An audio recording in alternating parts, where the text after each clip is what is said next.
Okay, and now we go to Howard Jones, an Nope, artist. Iron Maiden, right? Oh, we go to Iron Maiden. I'm sorry. Yep. Yes. Okay. I think in the initial, I thought you Yes. switched it up on me, Josh, because you skipped No, it. So I was I like, all put right, it in. I'll adjust. So Iron Maiden, Power Slave. Second time we're covering Iron Maiden. We've previously covered The Number of the Beast. This is Iron Maiden's fifth album. So it started off without Bruce Dickinson, right, as we mentioned before, for the first two albums. Yep. And that would have been the self-titled and Killers would have been those two albums. Number of the Beast would have clocked in as the third album that we covered. And actually, they did Peace of Mind, which actually I'm kind of shocked we didn't cover. Yeah, because that's also great. Yeah, well, A Peace of Mind in between. And I think most notably, Peace of Mind brought The Trooper and Flight of Icarus, right? Those are the two big hits off that one. So if you're trying to figure out where your Iron Maiden tracks come in, right, that's where they clock in 1983. And yeah, in 1984, we get Power Slave, complete with Eddie the Pharaoh on the front cover, right? So, Great album cover. Yeah, great album. Well, most of them are for Iron Maiden, but go ahead and run the numbers, Josh, and I'll give you the first take on this one. Yep, Power Slave by Iron Maiden from 1984. It is the 10th highest rated album of 1984. It is the 59th highest rated album of the 80s. It is Iron Maiden's second highest ranked album out of 36 albums on besteveralbums.com, with the number one being Number of the Beast.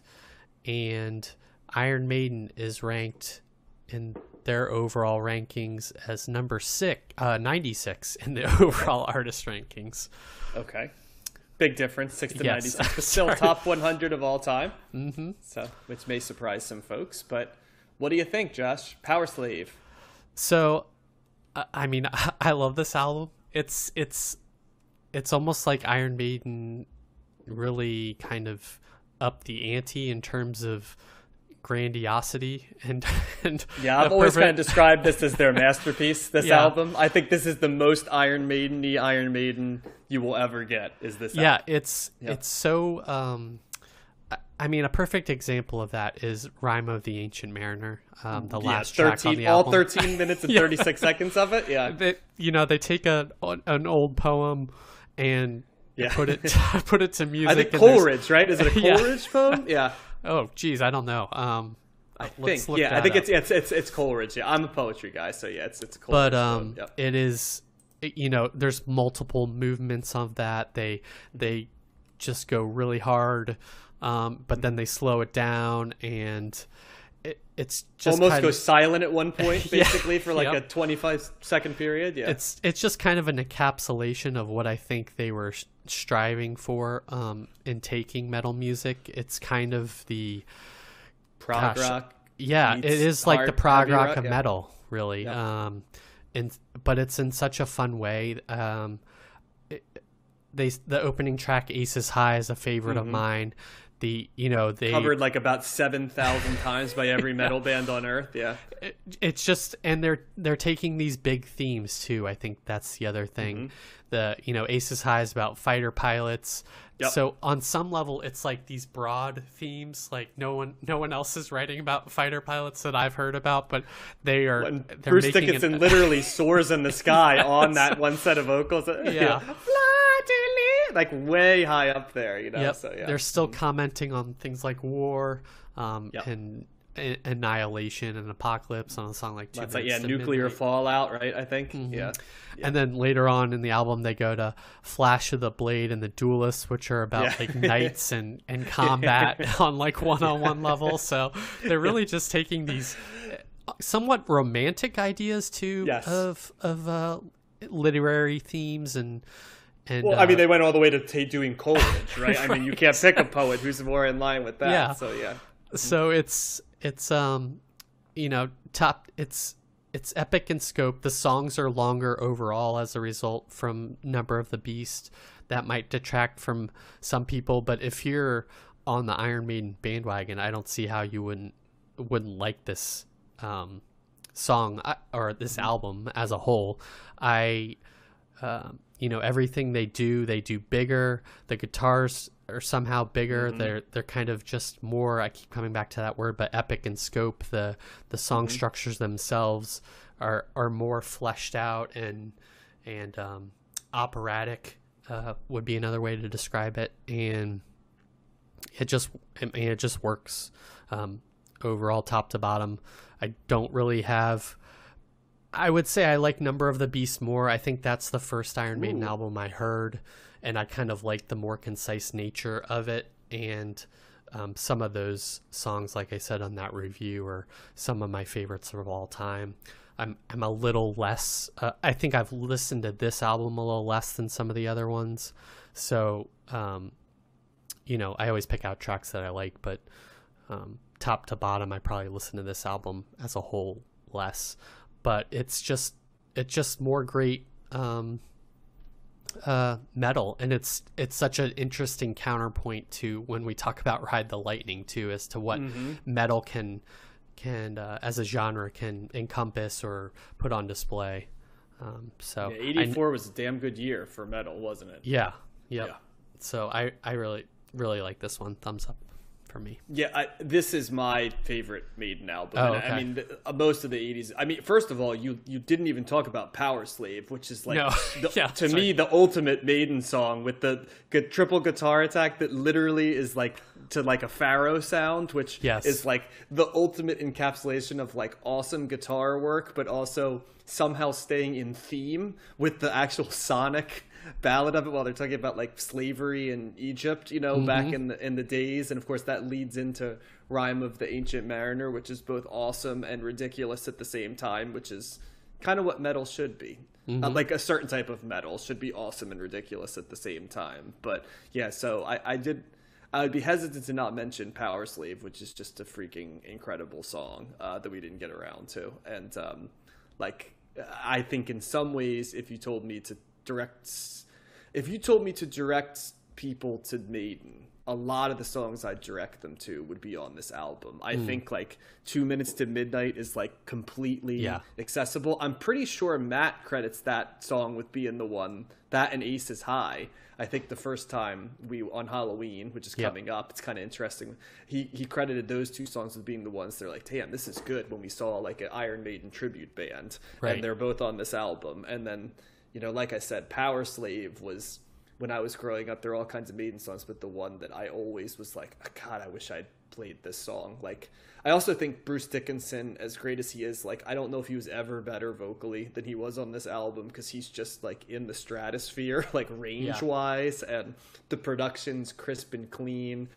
I also think the solos on this album are probably my favorite solos on any. I mean, it's hard to pick because every Maiden album has them, but I just think from start to finish, this is the tightest and like best Maiden album. And I love Number of the Beast, don't get me wrong. And I'm a very big fan of their first two albums as well, and they'll do like Seventh Son later, and you know, Peace of Mind before. They're all great albums, but like I think really this one is the one that puts it all together for me. And as we say before, Maiden doesn't necessarily vary what they do a lot, but I do think there's more variation in them than somebody like, say, AC/DC, where it's kind of the same template, whereas here, you know, they're adding sort of they're like routine men, but they're not routine men where they don't reinvent their routine and throw in twists and turns a little bit at different times as well.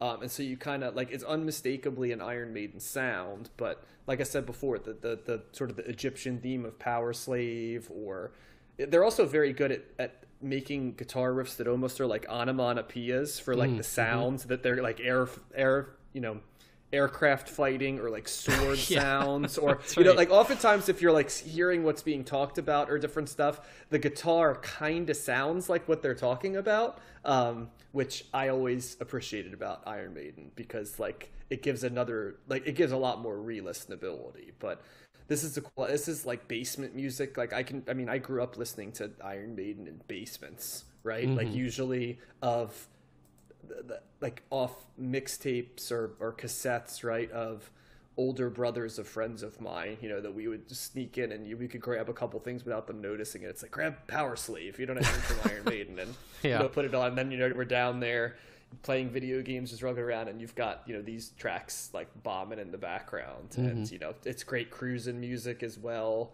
And just, you know, it's feel good music for me. So, and if you like playing air guitar, it's great to play air well, guitar. Of course there's the triple guitar attack on this, like all over this album. I mean, it's on all Maiden albums, but like this one, I mean, is such a big guitar album. It's, you know, and like you said, it amazes me. I think if Iron Maiden had been called something else, there's like a whole, as popular as they are, there's like a whole nother level of people that might have discovered how awesome they were. I can't tell you, there's multiple people over the years I've talked to, including Matt, I think, that I've kind of said, you know, they've listened, I've kind of said to them, you know, Iron Maiden's pretty awesome, you should listen to it. It's like, I don't know. And I think some of it's because of their name, right? And I think if they were named something more generic, right, I think a lot of people would not think of Iron Maiden.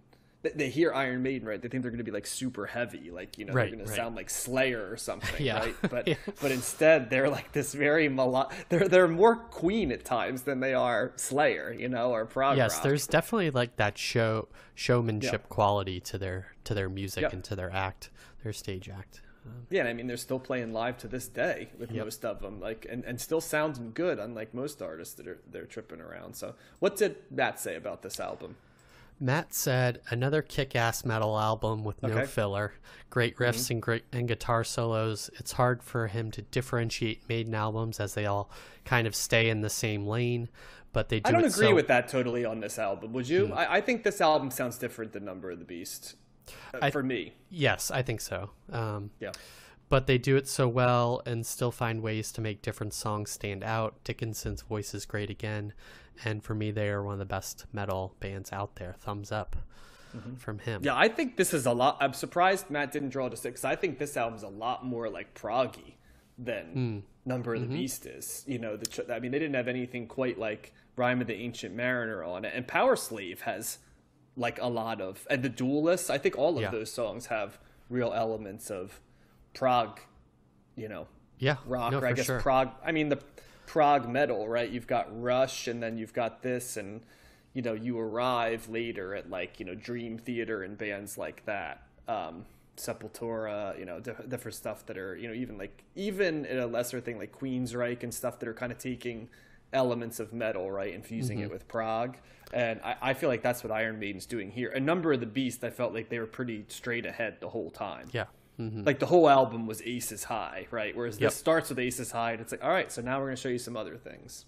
So, or Flash of the Blade is another one that's very similar to Number of the Beast. So, so it's great. Listen to Peace of Mind too. There's some of my favorite songs are on that album. I think I might like Peace of Mind maybe slightly more than this album. Wow. Okay, so this would be your third out of those 3. Yeah, I think these 3 are definitely my 3 favorites. But I really like Where Eagles Dare. That's kind of like Aces High.